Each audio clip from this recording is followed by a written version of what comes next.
Assalamualaikum warahmatullahi wabarakatuh. Talaban li ridwa'illahi ta'ala wa ridwa'i nabiyina Muhammadin sallallahu alaihi wasallam ila alihi wa sahbihi wa dzurriyyati wa ahli baitil kiram wa ila jami'il anbiya'i wal mursalin wa ila jami'il malaikati wal muqarrabin wa jami'it tabi'in wa tabi'it tabi'in wa ila jami'il ilah wal awliya ilahi ma kan ila jami'il muhaddisin wa sirin wa syar'i maqabari wa syamtil qadir jilani wa syar'i al-razi wa syar'i imam al-qutubi wa syar'i ibn kasir wa syar'i jaluddin al-mahalli wa syar'i jaluddin asyuti wa syar'i sulaiman al-jamal wa syar'i masyawiyah wa syawkani wa syar'i mahmud al-alusi wa syar'i nawawi al-bantani wa syar'i mustafa al-marawi wa syar'i tahir ibn ashur wa syar'i tawali wa syar'i wa syar'i hamka wa syar'i tantawi wa syar'i al-jahili wa syar'i muhammad ali wa syar'i wa syar'i quraisyam wa khusus al-kayb bisri mustafa rambang wa ila jami'i masyayikhina masyayikhina syawli lahumul fatihah.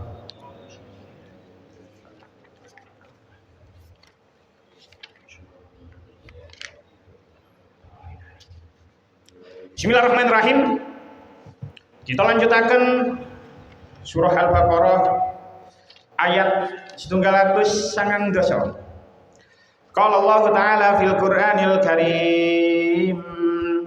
A'udzu billahi minasyaitonir rajim. Bismillahirrahmanirrahim. Wa qatilu fi sabilillahi alladhina yuqatilunakum wa la ta'tadu innallaha la yuhibbul mu'tadin waqtuluhum haitsu saqiftumuhum wa akhrijuhum min haitsu akhrajukum wal fitnatu ashaddu minal qatl wa la tuqatiluhum 'indal masjidil harami hatta yuqatilukum fihi fa in qataluukum faqtuluhum kadzalika jazaa'ul kafirin fa in intahu fa innallaha ghafurur rahim. Waqatilu lan padha perang sapa sira kabeh fi sabilillahi ing dalem ngegungaken agamane Gusti Allah. Alladzina ing wong akeh yuqatilunakum kang padha merangi sawise alladzina kum ing sira kabeh. Wala ta'tadulan aja padha ngliwati wates sapa sira kabeh. Wala ta'tadulan aja padha ngliwati batas sapa sira kabeh. Innallaha satuhune Allah iku la yuhibbu ora demen sawise Allah. Al-mu'tadina ing wong kang padha ngliwati wates kabeh.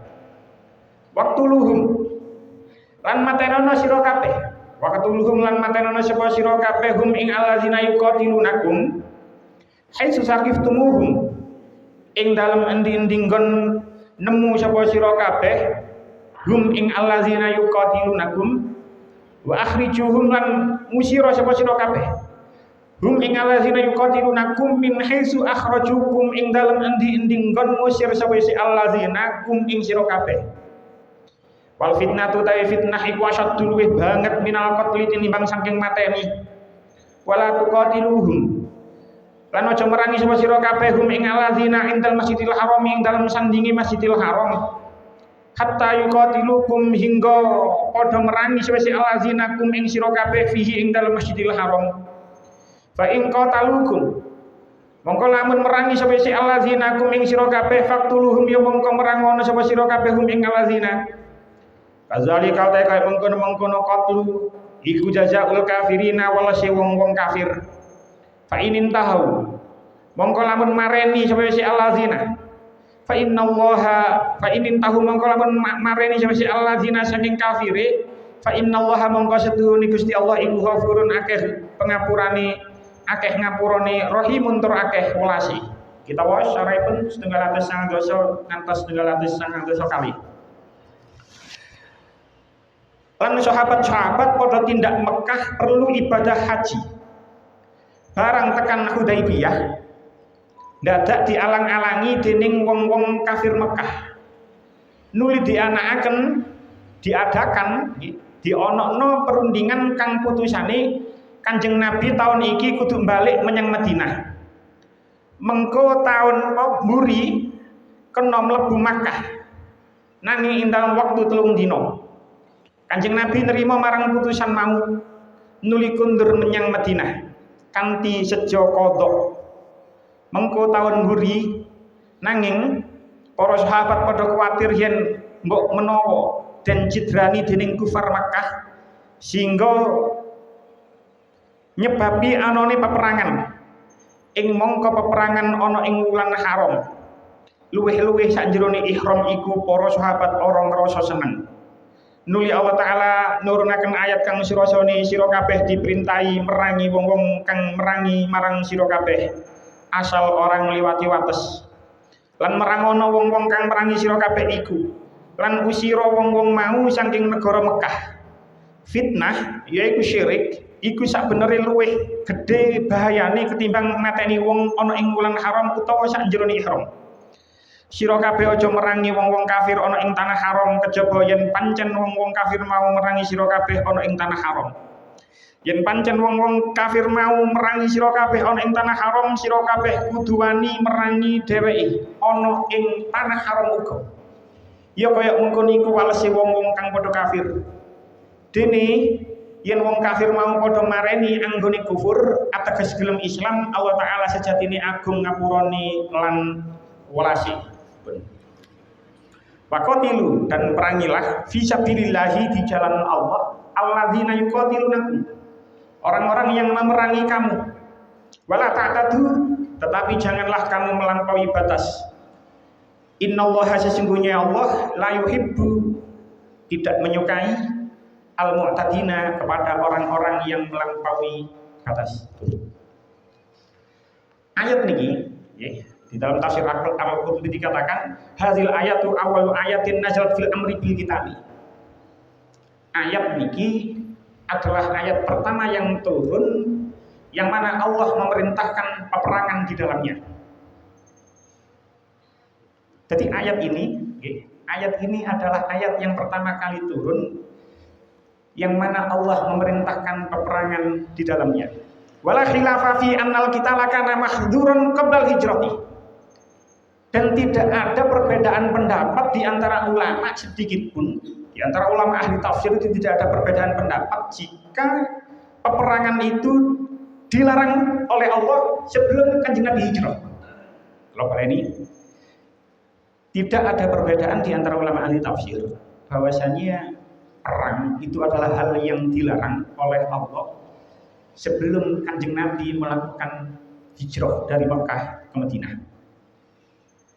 Kita tahu, mungkin ya ono sing ero ono sing enggak, tapi sebagai pengetahuan insyaallah kabeh sing selama periode Kanjeng Nabi teng Mekah itu 13 tahun. Kanjeng Nabi teng Madinah itu 10 tahun. Selama 13 tahun teng Mekah itu Kanjeng Nabi tidak pernah diperintahkan untuk berperang. Baru ketika Kanjeng Nabi hijrah, baru Allah memerintahkan Kanjeng Nabi itu untuk melakukan perang, jihad. Lah, selama Kanjeng Nabi tasih dereng hijrah, selama 13 tahun teng Mekah, itu ayat-ayat yang turun, itu ayat-ayat yang isinya boten perang. Ang mriki dicontohno. Tenggone surah Fussilat ayat 300 sekawan.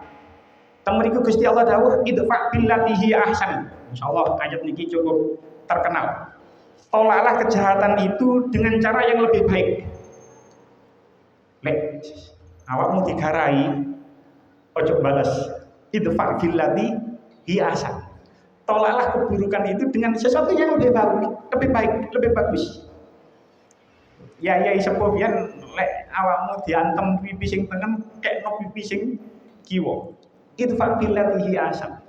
Tolaklah kejahatan itu dengan kebaikan. Ini adalah ayat Makkiyah. Jadi ketika Kanjeng Nabi tasik tenggone Mekah, periode Mekah itu ayat-ayatnya nopo. Tidak ada ayat perangan boten enten. Lek digarai yo balasan dengan sesuatu yang baik. Terus ono maneh surah sih tenggone idfa billati hiya ahsan. Terus fa'fu anhum wasfah. Iki tenggone surah Al-Maidah ayat 13. Fa'fu anhum wasfah. Maka maafkanlah mereka dan biarkanlah mereka. Di kapakno ae sepuron jarno. Periode Mekah seperti itu, ayat-ayat yang turun. Enten maneh tenggone surah Al-Muzammil ayat 11 teng mriku Gusti Allah dawuh wahjurhum hajron jamila. Dan jauhilah mereka dengan cara yang lebih baik. Digarai yes, sing ngato ae, ngato.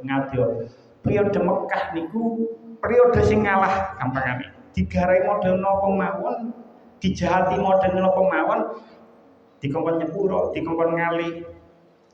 Enten maneh teng surah Al-Ghasyiyah ayat 7 Gusti Allah dawuh lasta alaihim bimusaitir. Kamu bukanlah orang yang berkuasa atas mereka. Mungkin kita tahu ketika periode Makkiyah, ketika periode Mekah, itu Islam belum begitu kuat. Jumlah kaum Islam masih begitu sedikit. Semua ayat-ayat niku mang, nggih, 4 ayat niku mang, wa makana mislahu mimma nazala bi Makkah, dan beberapa ayat yang serupa yang mana ayat itu diturunkan tenggone Mekah. Falamma hajara ilal Madinah umira bil qital. Barang ketika Kanjeng Nabi hijrah tenggone Madinah, barang ketika Kanjeng Nabi hijrah teng Madinah, Kanjeng Nabi baru diperintahkan berperang dan turunlah ayat ini. Fanazala waqatilu fi sabilillahi ila akhirih. Jadi ini menurut pendapat yang paling kuat adalah ayat pertama kali yang turun yang memerintahkan Kanjeng Nabi beserta pasukan Islam untuk melakukan perang. Walaupun ada pendapat yang berbeda, diriwayatkan saking mriki diceritakan wa ruwiya Nabi Bakar As-Siddiq an awwala ayatin nazalat fil qitali udzina lil ladzina yuqataluna bi annahum zulimu. Menurut sahabat Abu Bakar As-Siddiq, ayat yang pertama kali turun mengenai peperangan itu bukan ayat niki, bukan ayat 190 ini tidak. Tapi surah Al-Hajj ayat 39. Itu menurut Abu Bakar As-Siddiq. Udzina lil ladzina yuqataluna bi annahum zulimu. Telah diizinkan perang bagi orang-orang yang diperangi karena mereka telah dizalimi. Cuman wal awal aksar. Cuman pendapat yang pertama itu yang lebih banyak, yang lebih kuat. Jadi pendapat yang pertama nopo? Yang mengatakan bahwasanya ayat ini adalah ayat yang pertama kali turun dari Allah untuk Kanjeng Nabi dalam hal perintah berperang. Kita akan kembali nangoni ayat. Ayat niki nggih kita tingali dimulai dengan huruf waw.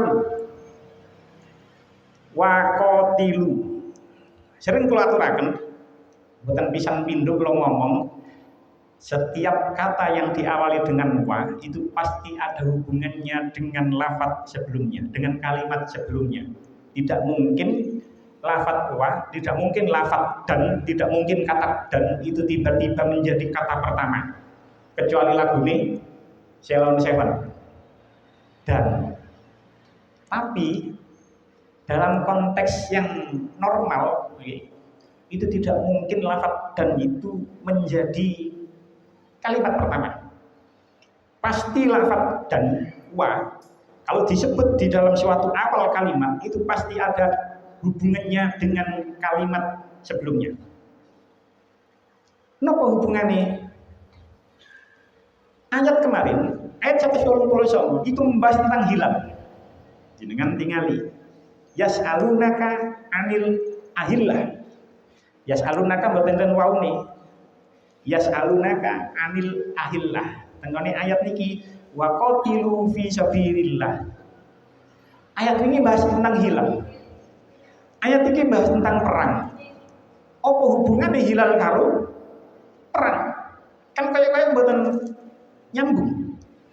Wingi bahas hilal, saiki bahas tentang perang, yang mana ayat tentang perang ini dimulai dengan lafaz dengan huruf waw, dan yang mana sesuatu yang diawali dengan dan itu pasti ada hubungannya dengan lafaz sebelumnya, dengan ayat sebelumnya.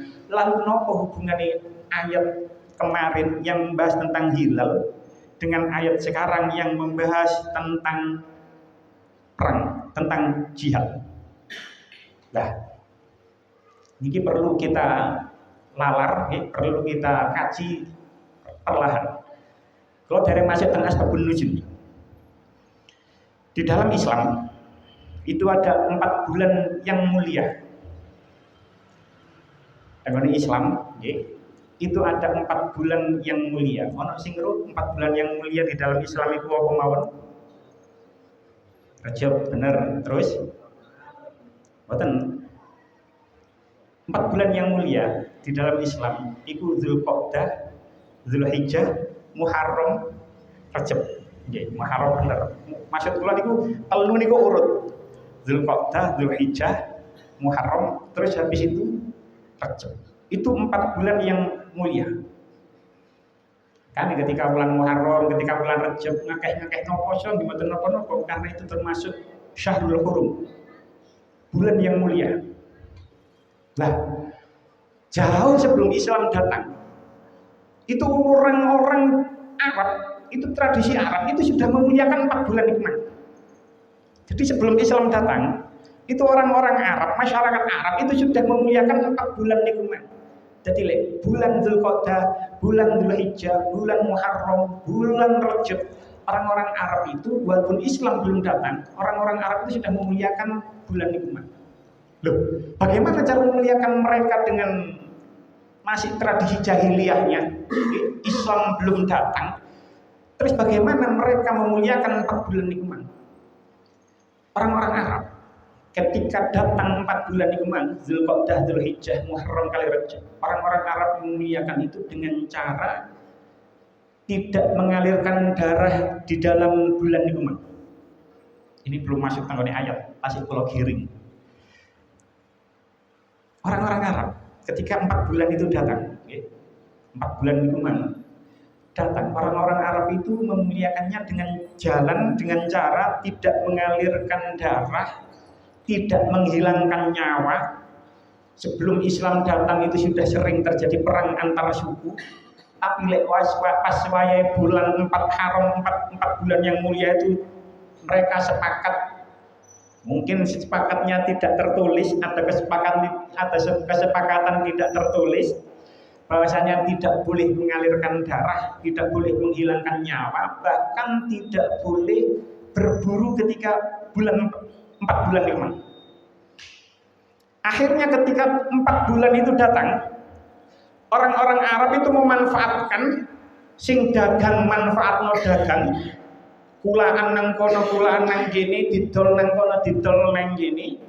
Sing berkebun memanfaatkan berkebunnya, menjual hasil buminya, hasil perkebunannya.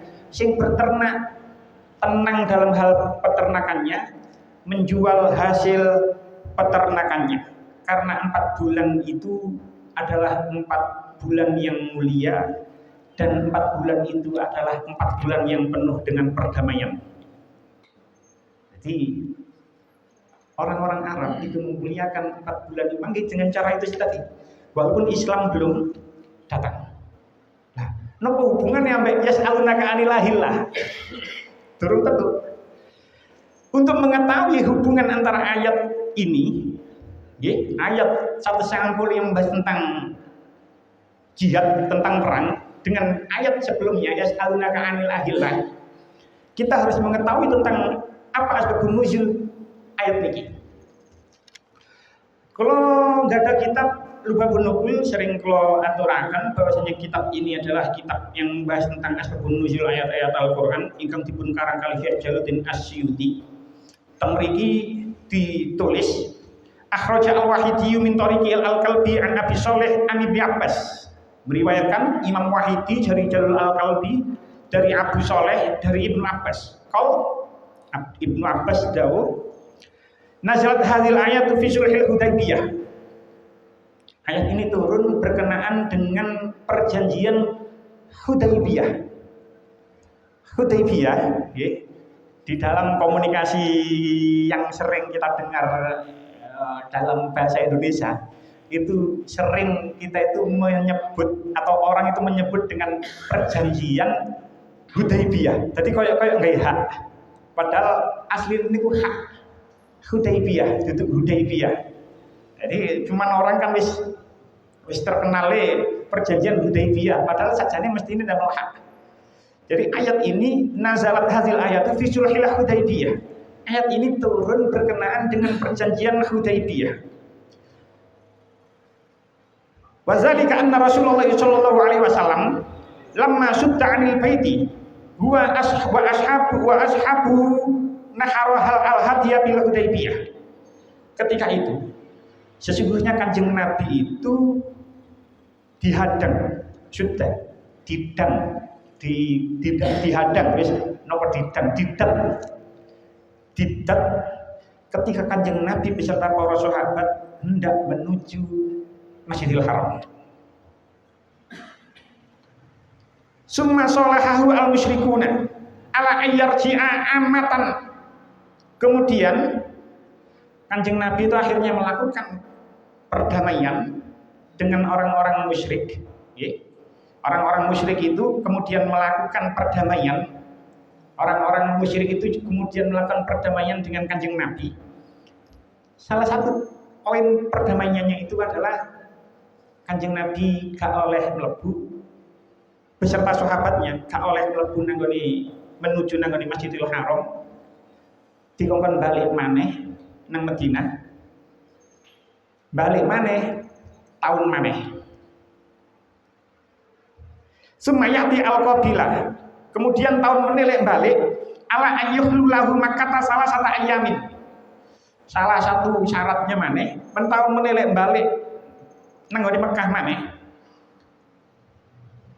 Mekah dikosongkan selama 3 hari. Jadi kaum kafir Quraisy gak oleh nang di Mekah selama 3 hari. Fayatufu bil baiti wa yaf'alu ma yasha'u wa shalahum Rasulullah sallallahu alaihi wasallam. Kanjeng Nabi tahun depan bebas tawaf, bebas melakukan apa saja selama 3 hari.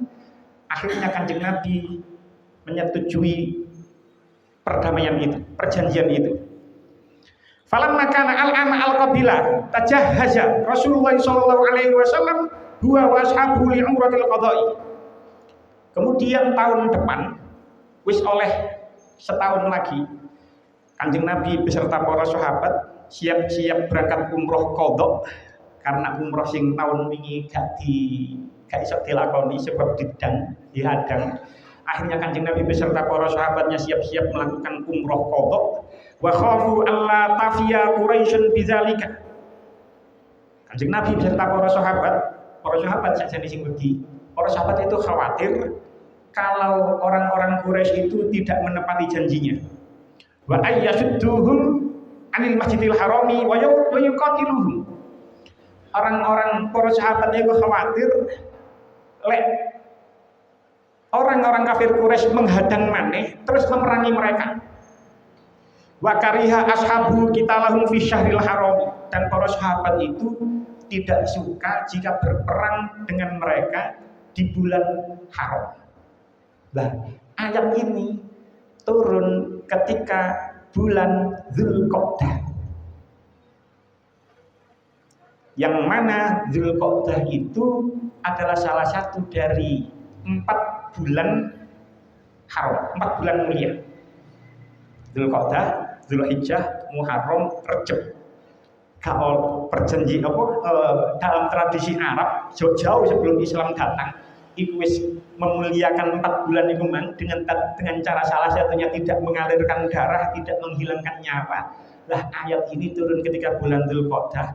Orang-orang sahabat itu khawatir lek perang di bulan Dzulqa'dah niku mboten remen. Mangkane enten hubungane kali yas'alunaka 'anil hilal, ngoten lho. Mereka bertanya tentang hilal. Berarti hilal itu mangke, hilal Dzulqa'dah karena sudah masuk bulan Dzulqa'dah. Jadi hubungan ayat ini dengan ayat sebelumnya, yas'alunaka 'anil hilal, bulan ketika salah satu bulan haram itu adalah Dzulqa'dah. Ayat 190 ini turun ketika bulan Dzulqa'dah.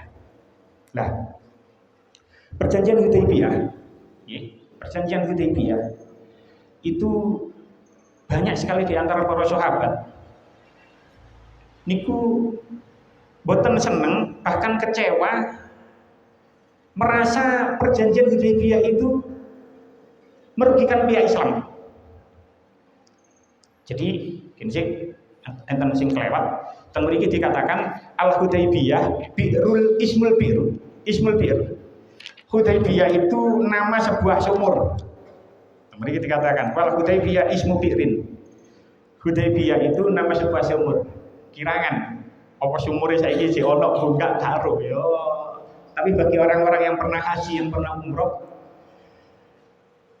mungkin tahu njupuk mikot nang gone Masjid Hudaybiyah. Ana sing ngapal masjid iki jenenge apa saiki? Apa aja? Capai. Apa Hudaybiyah? Apal nih? Masjid Asyumes sakniki jenenge. Mangkane KBIA iku Syafi'i niku dijenengno Asyumes. Jenengan lek ana fotone sampeyan tingali Masjid Asyumes. Dulu mboten Asyumes jenenge, Asy-Syajarah tuh kaya napa ngoten, tapi sekarang Masjid Hudaybiyah itu dinamakan Masjid Asyumes. Kanjeng Nabi ketika melakukan perjanjian Hudaybiyah, perjanjian Hudaybiyah itu dilakukan ketika bulan Dzulqa'dah tahun 6 Hijriah.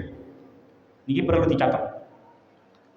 Perjanjian Hudaybiyah itu dilakukan ditandatangani pada bulan Dzulqa'dah tahun 6 Hijriah. Hudaybiyah niku jarak dengan Masjidil Haram niku kurang lebih 22 km. Tiga adoh ya adoh, tapi dibandingkan dengan mikot-mikot yang lain, mikot Tanim dan sing ide-ide Hudaybiyah niku rada adoh. 22 km. Ketika Kanjeng Nabi berangkat dari Madinah, badhe umroh tenggone Mekah. Niku Kanjeng Nabi niku wis dugi Hudaybiyah dihadang teng mriki diarani, bahkan diceritakan teng mriki fasaddahu al-musyrikuuna 'anil baiti, orang-orang musyrik itu menghadang Kanjeng Nabi menuju Baitullah, wa aqama bil Hudaybiyah syahran.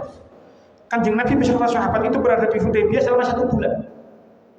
Bayangkan Kanjeng Nabi berada beserta sahabat itu berada di Hudaybiyah selama 1 bulan. Lek sakulan nek wong 10, nek wong 20 ngoten mondok mboten ono apa, Pak. Tapi yang perlu diketahui maneh masalahnya awal mulanya Kanjeng Nabi badhe tindak umroh niku karena Kanjeng Nabi ngipi tawaf, ngipi sa'i, ngipi tahallul, ngipi umroh karo para sahabat. Akhirnya Kanjeng Nabi matur ngejak sahabat-sahabat, ayo umroh, aku mari ngipi umroh. Ayo kita umroh. Sing tumut, kalau kita bicara kitab-kitab sejarah, ada perbedaan pendapat, tapi selisihnya tidak seberapa banyak. Ada yang mengatakan sing umroh niku tumut Kanjeng Nabi umroh dari Madinah nang Mekah itu, ada yang mengatakan 1400, ada yang mengatakan 1500. Zaman biyen, Pak, nggawa unta mlaku, ana wong 1400, ana sing ngarani 1500. Iku umpama saiki numpak bis, Pak, iku bis 30. Bener ah 30. Lek wong sak bis 50, isine kan lek wong bis 10 kan 500.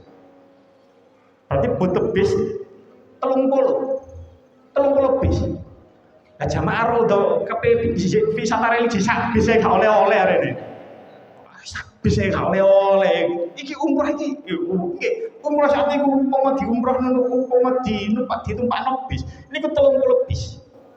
30 bis.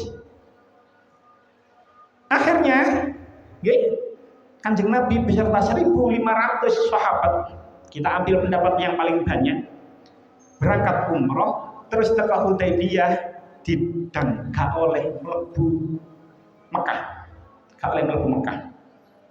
Singkat cerita, akhirnya ada negosiasi, akhirnya dikirimlah Sayyidina Utsman bin Affan.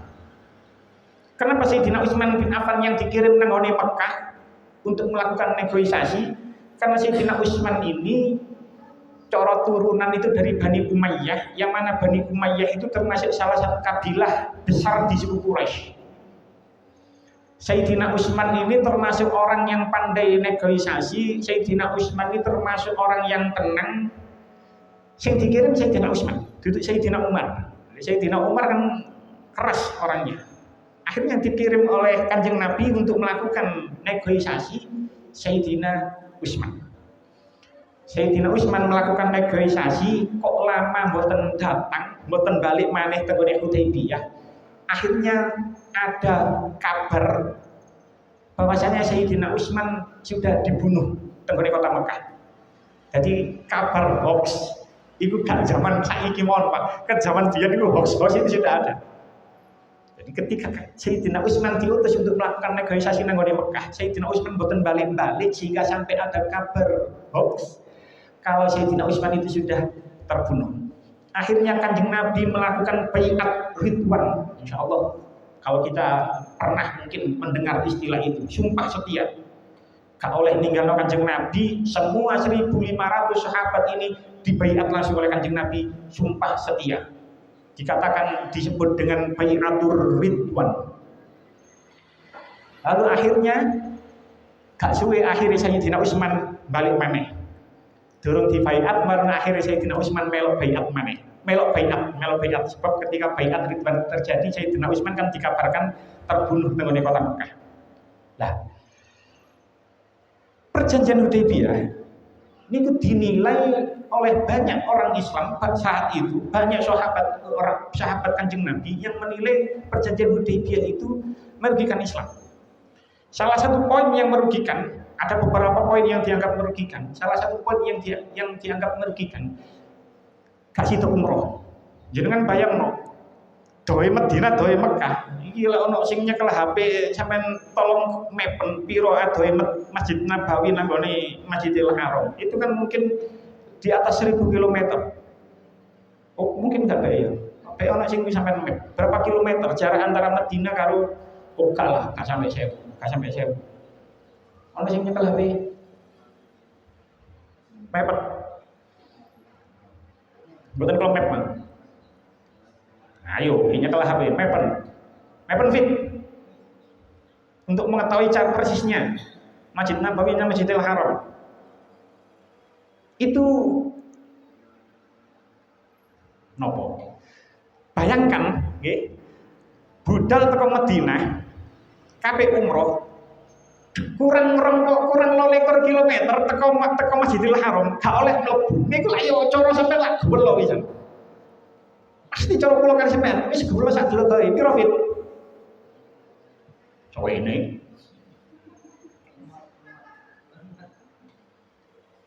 jenengan bayangkan nggih, doe Madinah doe Mekah piro? 450 kilo. Kene Banyuwangi. Kira ngatur. Kene Banyuwangi piro? Ngatur kan 450 niku ya. Mungkin kene adoh lah 450 itu. Wis pokoke adoh lah. Jenengan bayangkan budal adohe kaya ngono biyen durung ana kereta cepat, durung ana bis, nggih kendaraan hewan. Barang teko Hudaybiyah gak oleh menjero nang gone Mekah, gak oleh nang gone Masjidil Haram. Orang pasti kecewa. Setunggal. Sing paling dinilai merugikan oleh sahabat adalah poin yang kedua. Poin yang kedua niku siapa saja yang datang dari kaum musyrik, kaum Quraisy, datang nang gone Kanjeng Nabi tanpa izin keluarganya, maka orang itu harus kembali ke Mekah. Kalau balik ini mana? Siapa saja? Poin yang kedua, kok ono wong Mekah, kafir Quraisy Mekah, marno melok Kanjeng Nabi nang di Madinah. Artinya itu masuk Islam, tapi tanpa persetujuan keluarganya, jek duwe bapak, jek duwe keluarga, kok melok iku, melok Kanjeng Nabi, maka orang itu harus kembali nang di Mekah, gak oleh melok Kanjeng Nabi balik maneh nang Madinah. Kita harus ingat ini sudah berada di Hudaybiyah itu sudah berada di kota Mekah. Poin kedua sing dinilai merugikan, sapa wonge sing melok Kanjeng Nabi asline teko Mekah, terus kok melok Kanjeng Nabi gak oleh izin teko keluargae, maka orang yang ikut Nabi yang tidak mendapatkan izin dari keluarganya ini tadi gak oleh melok Kanjeng Nabi nang di Madinah, kudu tetep nang kota Mekah.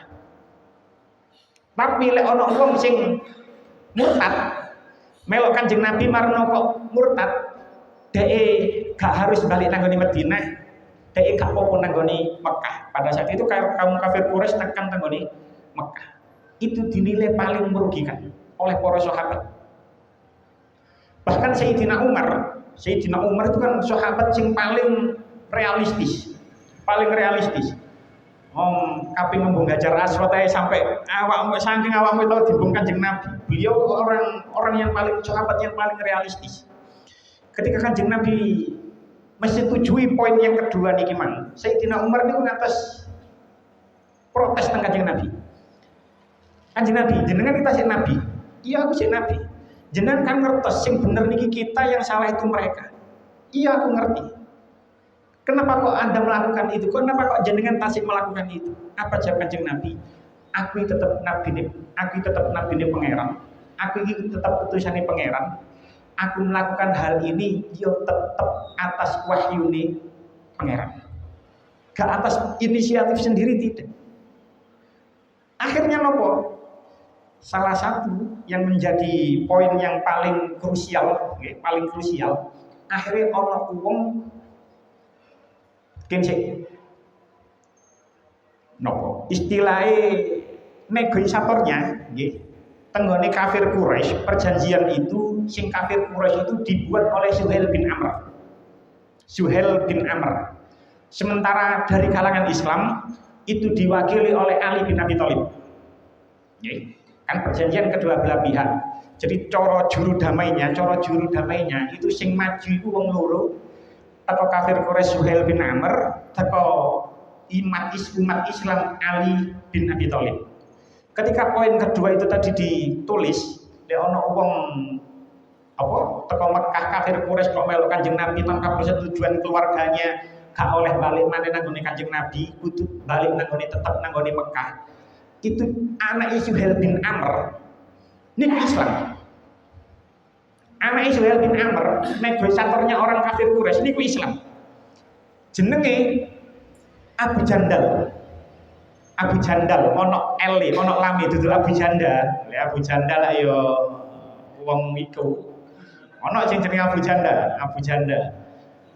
Mbok dadi apa wong iku saiki? Abu Jandal ini anaknya Suhail bin Amr. Karena anaknya Suhail bin Amr sebagai ayahnya gak setuju anak melok Kanjeng Nabi. Akhirnya Kanjeng Nabi meminta agar Abu Jandal niki melok balik maneh nang Madinah, tapi karena adanya perjanjian Hudaybiyah niki Abu Jandal tidak boleh ikut balik Kanjeng Nabi nang Madinah. Niku diceritakan tentang buku Sirah Nabawiyah, Abu Jandal itu kakinya itu diborgol.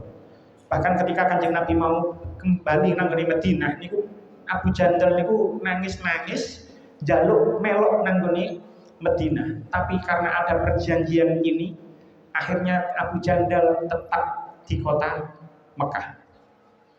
Bayangkan, ya opo nanti jadinya wong sing asline wis Islam, tapi karena tidak dapat persetujuan keluarganya gak oleh balik nang Madinah, tetap di kota Mekah. Ketika Sayyidina Umar melihat itu, wong biyen niku kan nang jendi niku kan gawa pedang nang burine. Ibarat wong mungkin lek wong Madura ya gawa celurit, lek wong biyen mungkin wong Jawa biyen gawa keris. Mungkin seperti itu. Lah, Sayyidina Umar ketika melihat seperti itu, Sayyidina Umar itu mendekatkan tubuhnya nang Abu Jandal. Diwewehno pedange, diidekno pedange supaya tujuannya Abu Jandal itu supaya dicabut pedange Umar bin Khattab. Tapi tidak dilakukan oleh Abu Jandal. Ini saking gregetene Sayyidina Umar. Merasa poin ini sangat merugikan. Poin yang ketiga, gencatan senjata selama 10 tahun. Di 10 tahun gak oleh ada perang. Padahal sebelum Hudaybiyah ono perang Badar. Perang Badar Islam sing menang. Sebelum Hudaybiyah ono perang Uhud. Perang Uhud ya sakjane Islam menang, tapi akhirnya karena tidak memenuhi perintah Nabi, akhirnya ya dibalas diserangan balik, akhirnya ya banyak sahabat yang terbunuh ketika perang Uhud. Ono maneh perang Khandaq. Sudah banyak terjadi perang sebelum Hudaybiyah. Tapi salah satu poin tenggoni perjanjian Hudaybiyah itu adalah gencatan senjata selama 10 tahun. Poin mana yang dianggap merugikan? Dicoretnya nama Rasulullah tenggoni isine perjanjian nikmat. Itu bagi sahabat niku merugikan. Sayyidina Ali selaku juru runding menulis cara sakniki nang notaris itu yang bertanda tangan di bawah ini Muhammad Rasulullah, ngoten tulisannya. Tapi Suhail bin Amr gak gelem. Aku gak gelem ditulis Muhammad Rasulullah, Muhammad bin Abdullah. Sayyidina Ali tetep boten purun lek iku Muhammad Rasulullah dicoret gak gelem. Karena podo-podo ngotote, terus Kanjeng Nabi akhirnya yang menjadi penengah, endi tulisan Rasulullah tak corete. Kanjeng Nabi kan ummi. Akhirnya Kanjeng Nabi sendiri yang mencoret lafaz Rasulullah. Itu bagi sahabat itu merugikan. Ya apa kita mengimani kalau Kanjeng Nabi Muhammad itu sebagai Rasulullah, terus mengenai perjanjian Hudaybiyah ini lafaz Rasulullah, tulisan Rasulullah itu dihapus oleh Suhail bin Amr. Sing menghapus Rasulullah tapi atas permintaan Suhail bin Amr. Suhail bin Amr sebagai negosiator orang-orang kafir Quraisy kaya ngoten merasa menang. Gencatan senjata terus sing keluar wong sing melok Kanjeng Nabi sing keluarga gak setuju ya kok kudu balik nang ngene Mekah. Terus lafaz Rasulullah dihapus. Terus wong gak sida umroh kabeh. Merasa menang sebagai negosiator dari kelompok kafir Quraisy, tapi pada hidayah niku teko Gusti Allah. 2 tahun berselang setelah perjanjian Hudaybiyah, Suhail bin Amr ini masuk Islam. Jadi hidayah teko Gusti Allah. Suhail bin Amr yang menjadi negosiator kafir Quraisy ketika perjanjian Hudaybiyah, 2 tahun setelah perjanjian Hudaybiyah, Suhail bin Amr ini masuk Islam. Ketika sedang masuk Islam, Suhail bin Amr menangi perang setelah perjanjian Hudaybiyah. Niku ngotot ikut perang padahal beliau sudah berusia sampun sepuh kurang lebih 70 tahun, tapi beliau masih ngotot ingin ikut perang. Perang Hunain niku Suhail bin Amr ikut perang pun. Kita lanjutkan. Jadi hubungannya memang waqatilu fi sabilillah pun. Sabilillah, jalan Allah. Jalan itu adalah salah satu sarana untuk mencapai tujuan. Jalan itu adalah salah satu sarana untuk mencapai tujuan. Ketika ada sesuatu yang menghalangi di jalan itu, maka sesuatu yang menghalangi itu harus kita singkirkan. Kalau contohnya, mungkin orang sing durung paham. Kalau kalian panjenengan melakukan perjalanan, misalnya apa nang makam Gus Dur, di tengah jalan tiba-tiba kok ada pohon yang tumbang menutup jalan nikmat. Kalau kalian jenengan karena tujuan kita itu ke makam Gus Dur, misalnya, terus habis itu kok ada yang menghalangi di tengah jalan berupa pohon yang tumbang, ya kita singkirkan pohon nikmat kalau memungkinkan. Begitu juga perang. Perang itu bukan tujuan. Perang itu adalah sarana untuk mencapai tujuan. Tujuannya apa? Tujuannya mendapatkan ridho Gusti Allah. Jadi perang itu bukan tujuan. Perang itu sarana untuk mendapatkan tujuan, yaitu ridho Allah. Makanya tidak heran ketika tanggal 22 Oktober tahun 1945 Hadratus Syekh Hasyim Asy'ari itu ditanggapi bagaimana hukum membela negara. Bukan membela agama, tapi membela negara. Apa jawaban Hadratus Syekh? Hukum membela negara itu fardu ain. Akhirnya timbullah resolusi jihad. Lalu diperingati sekarang menjadi hari santri. Kenapa kok membela negara itu dikatakan fardu ain? Sebab kalau kita mempunyai negara yang aman, kalau kita mempunyai negara yang berdaulat, awak dhewe ngaji, awak dhewe jamaah, awak dhewe melakukan ibadah marang Gusti Allah itu aman. Kalau masih dalam nuansa peperangan, maka kita tidak akan bisa mendapatkan tujuan hikmah. Makanya ini kumang timbullah resolusi jihad, hukum membela tanah air itu fardu ain. Pun lanjutannya. Alladzina yuqatilunakum. Nah, ini adalah poin yang penting. Perangilah orang-orang itu di jalan Allah. Perangilah orang-orang itu dan perangilah di jalan Allah. Sinten sing diperangi? Alladzina yuqatilunakum, orang-orang yang memerangi kamu. Sing diperangi itu hanya orang-orang yang memerangi kita. Jadi sifatnya perang itu adalah sebuah counter, balasan.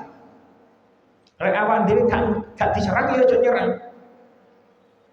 Tapi lek awak dhewe diserang, kita juga harus menyerang balik.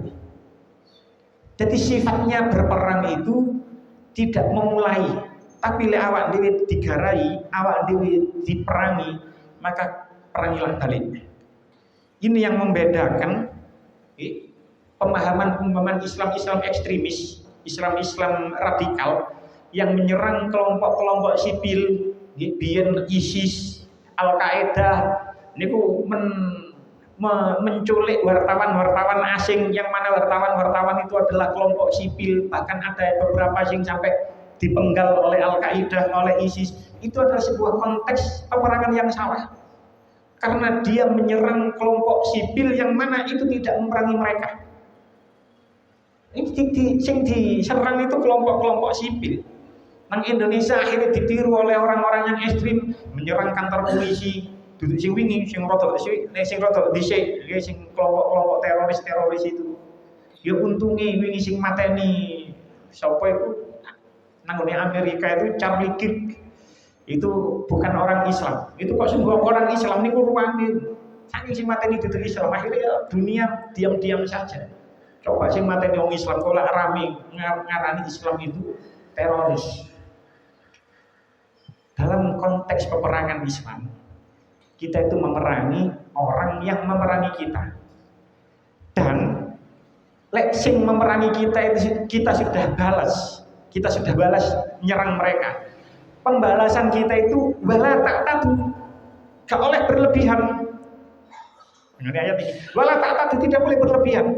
Apa maksudnya tidak boleh berlebihan? Dengan tafsir Ibnu Katsir dikatakan, Imam Al-Hasan Al-Basri berpendapat al-masulatu, salah satu dari berlebihan itu minal masulati. Salah satu contohnya itu adalah mutilasi. Ini orang yang mutilasi nagone bude lidah lah. Arek kos-kosan gitu. Itu sebuah keterlaluan gitu, dimutilasi. Niku mboten nang salah.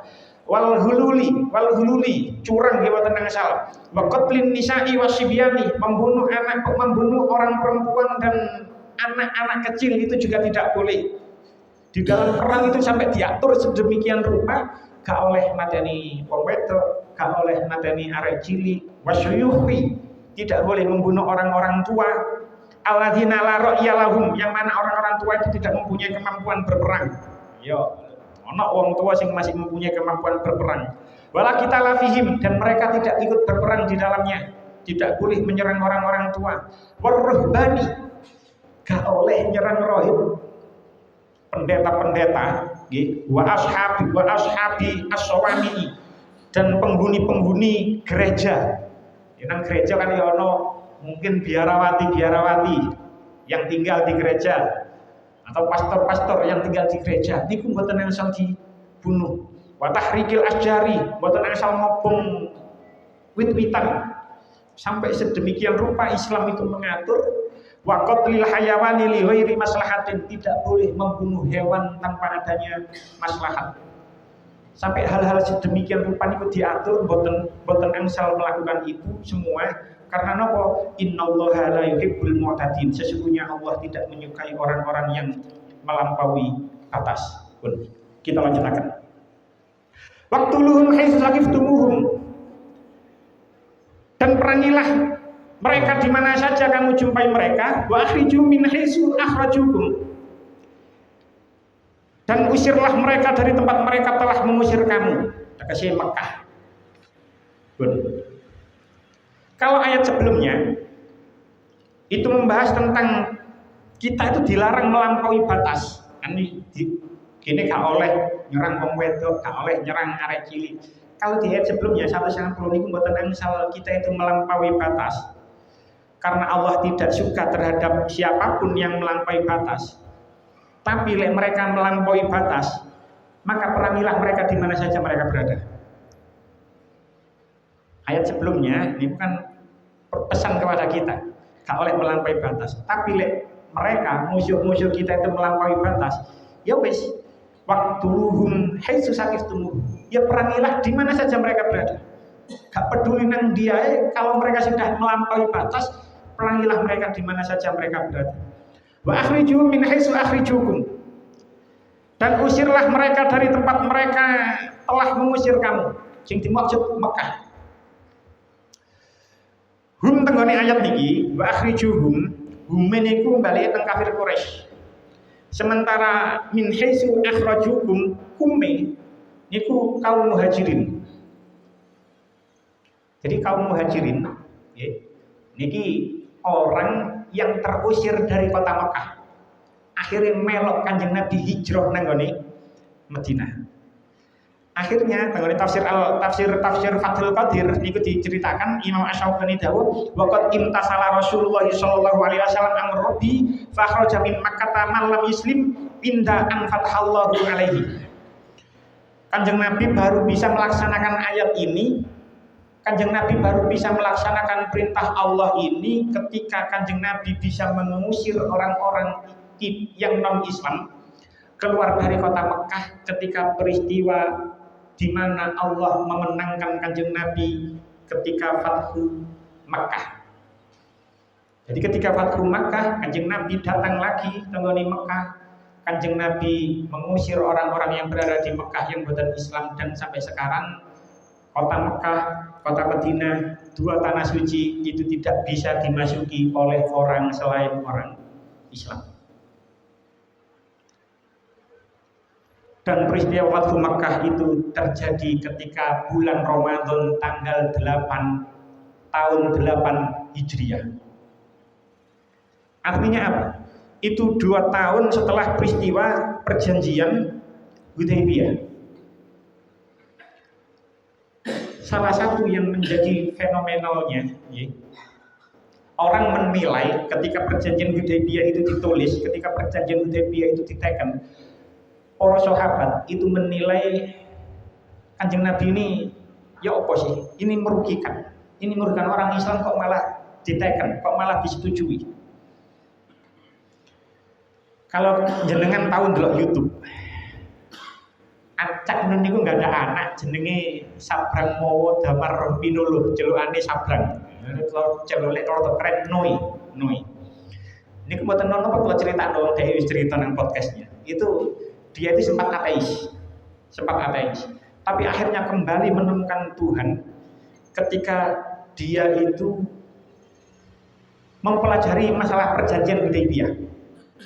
Sampai 4 saged atau sinten YouTube sinten ngoten. Itu Noi, anak Cak Nun itu merasa Kanjeng Nabi Muhammad ini memang tidak sekedar manusia biasa. Sebab gak mungkin manusia biasa mau menyetujui perjanjian Hudaybiyah sing kaya ngoten mak. Karena isinya itu merugikan orang Islam.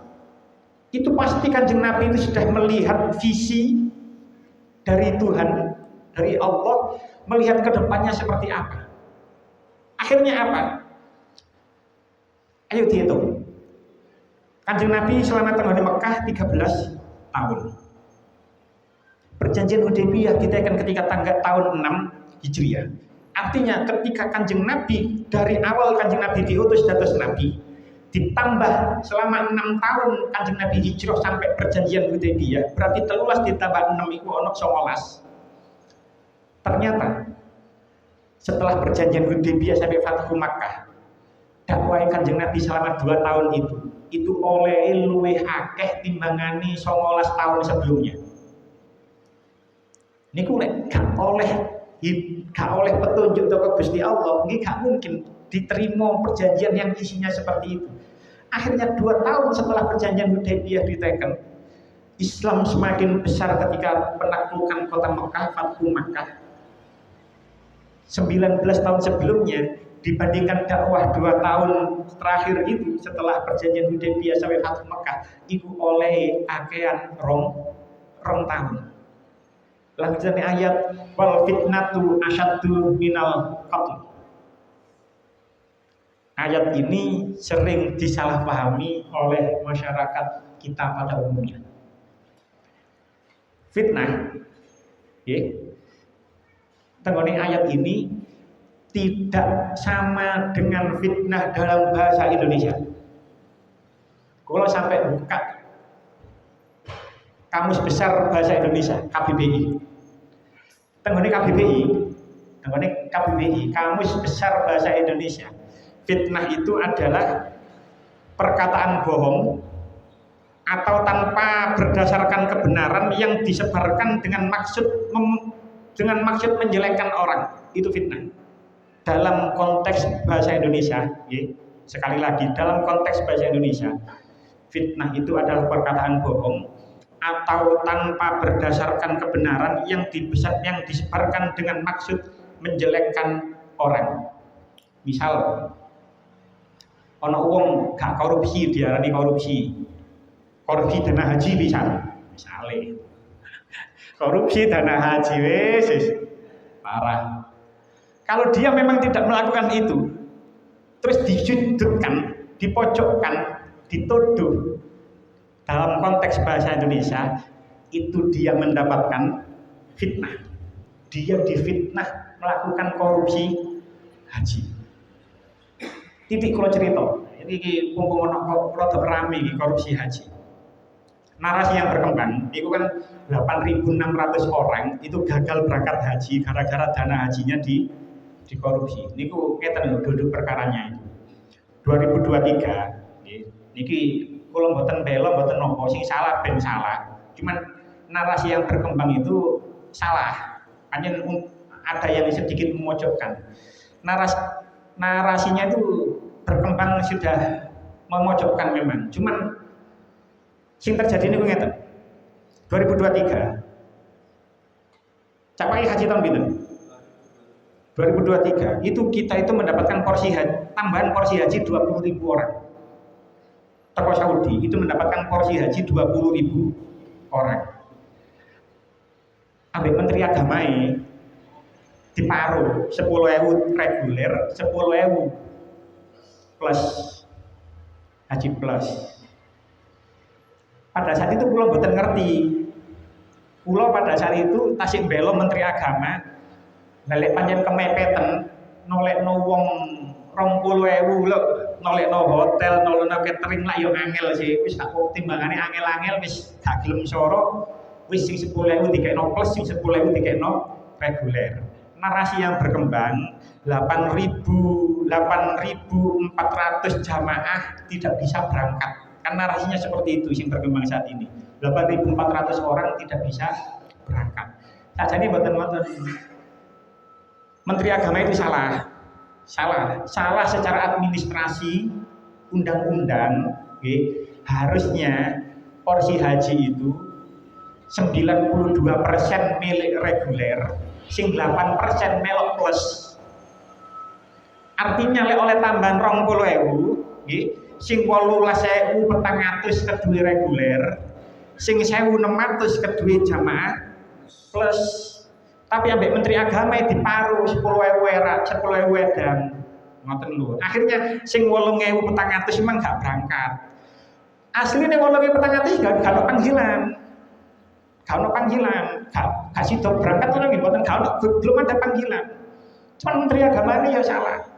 Soalnya mestine ku dibagi 92 dibanding 8 ambek menteri agama di diparuh 50 dilala akhirnya diperiksa, diteliti, diselidiki, ternyata ada jual beli kursi, ya iki yo dirungkas ya kena iku mari ngono. Ayo banser kabeh belo alek wis mlebu ngene iku. Banser iku wis kena pasti niku. Niku salah memang secara administrasi, tapi nggih narasinya seperti itu yang berkembang. Ya sakjane 92 banding 8 ambek menteri agama digawe 50 niku wis dilongkas mlebu niku. Guse. Yo apapun itu Mas yo guse niku mboten njukuk duweke nggih. Tapi lek nisor-nisorane ternyata di ngedoli kursi niku yo ya kok kena kok akhirnya ya wae alam lah. Tapi lek menurut saya dilungkas saya kena. Balik nang keterangan. Iku fitnah dalam bahasa Indonesia. Iku fitnah dalam bahasa Indonesia. Nah, fitnah di dalam bahasa Indonesia itu bukan kata serapan dari bahasa asing. Fitnah dalam bahasa Indonesia itu bukan kata serapan dari bahasa asing. Banyak kata dari kata bahasa Indonesia itu terdiri dari serapan bahasa asing. Contoh, kursi, teko bahasa Arab ya kursi. Waktu, teko bahasa Arab ya waktu. Akal, teko bahasa Arab akal, aklun. Okay. Banyak sekali niat, ilmu, wasit itu ya termasuk kata serapan dari bahasa Arab. Banyak kata serapan bahasa Indonesia yang diserap dari bahasa Arab. Dari bahasa Inggris dia kata televisi, itu ya termasuk itu komputer, restoran, aplikasi. Itu kata serapan dari bahasa Inggris. Tapi fitnah yang ada di dalam bahasa Indonesia itu bukan serapan dari bahasa Arab. Kulo nggak ada kitab jenenge Al-Mu'jamul Mufakhros. Man kalau buka, man kalau cek lafaz fitnah dengan Al-Quran itu diulang selama 30 kali. Kalau balik di mana? Di kitab Al-Mu'jamul Mufakhros, lafaz al-fitnah di dalam Al-Quran itu diulang sebanyak 30 kali. Dan di antara 30 lafaz fitnah dengan Al-Quran tidak ada satupun yang bermakna tuduhan atau sebagaimana di dalam kamus besar bahasa Indonesia. Kaono. Maknane tuduhan, perkataan bohong atau berdasarkan kebenaran disebarkan dengan maksud menjelekkan orang. Tidak ada satupun kata fitnah di dalam Al-Quran yang artinya sebagaimana di dalam fitnah kata bahasa Indonesia. Contoh yang paling populer, surah At-Taghabun ayat 15, temri Gusti Allah dawuh innama amwalukum wa auladukum fitnah. Sesungguhnya anak-anakmu, sesungguhnya harta bendamu wa auladukum dan anak-anakmu itu adalah fitnah. Fitnah nanggone surah At-Taghabun itu bermakna cobaan. Awakmu, duitmu, hartamu, anakmu itu adalah cobaan. Wallahu indahu ajrun azim. Dan di sisi Allah pahala yang besar. Lek awak dhewe oleh duit-duit akeh, duit anak akeh, tapi kita bisa amanah, kita bisa mengelola itu semua, maka di sisi Allah itu adalah pahala yang besar. Lah, fitnah nanggone ayat ini ada dua pendapat. Ada yang berpendapat tentang balik kufur maneh. Tanggone tafsir Al-Qurtubi dikatakan, ay al-fitnatu allati hamulakum 'alaiha wa ramu rujuukum biha ila kufri asyaddu minal qatl. Kok misalnya ana wong Islam ditekan sedemikian rupa, disiksa sedemikian rupa hingga akhirnya dia balik nanggone kufur, maka perbuatan dia yang mana murtad itu lebih bahaya daripada dipateni, daripada mateni. Balik murtad itu lebih bahaya timbangane mateni. Lebih besar bahayanya, lebih besar dosanya timbang mateni. Atau bisa juga bermakna aisyirkuhum billahi wa kufrum bi a'zamu jurman wa asyaddu minal qatl allazi ayyarukum bi. Musyrik, orang-orang yang musyrik itu, musyrik marang Gusti Allah, kufur marang Gusti Allah, iku luwih gede, luwih hebat dosane timbangane mateni. Timbangane orang-orang kafir itu mateni bahkan mateni orang Islam itu jek luwih gede dosae syirik. Jadi sing dimaksud al fitnah tu nang ayat niki balik murtad utawa syirik utawa kekufuran mereka utawa syirik mereka. Ayat terakhir wala tuqatiluhum indal masjidil harami hatta yuqatilukum fi fa in qatalukum faqtuluhum kadzalika jazaa'ul kafirin. Dan janganlah kamu memerangi mereka di Masjidil Haram kecuali mereka memerangi kamu di tempat itu. Jika mereka memerangi kamu, maka bunuhlah mereka. Demikianlah balasan orang-orang kafir. Masjidil Haram ini adalah tempat yang mulia. Kita sepakat. Kita tidak boleh menyerang mereka di dalam Masjidil Haram. Kita tidak boleh menyerang mereka di Mekah. Kita tidak boleh menyerang mereka di tanah haram. Tapi lek mereka menyerang kita nang tanah haram, nang Masjidil Haram, nang Mekah, maka kita harus menyerang balik mereka. Perangilah mereka di mana saja, termasuk teng tanah haram. Tapi lek mereka memerangi kita di tanah haram itu adalah balasan bagi orang-orang kafir. Fa in tahu fa innallaha ghafurur rahim. Kemudian jika mereka berhenti maka sesungguhnya Allah Maha Pengampun lagi Maha Penyayang. Sing dimaksud mriki lek orang-orang kafir itu sudah berhenti dari kekufurannya, orang-orang kafir itu sudah masuk Islam, maka ketahuilah Allah niku Maha Pengampun lagi Maha Penyayang. Pun cekap sematan mugi-mugi dari keterangan manfaat. Bismillahirrahmanirrahim. Alhamdulillahirabbil alamin. Allahumma ja'alna wa auladana wa dzurriyyatana min ahli ilmi wa khair wa la taj'alna wa min ahli syarri wa ghair. Allahumma ja'alna wa iyyahum min ibadika sholihin. Rabbana atina fid dunya hasanah wa fil akhirati hasanah wa qina adzabannar. Sallallahu alaihi wa sallam. Alhamdulillahirabbil alamin. Wassalamualaikum warahmatullahi wabarakatuh.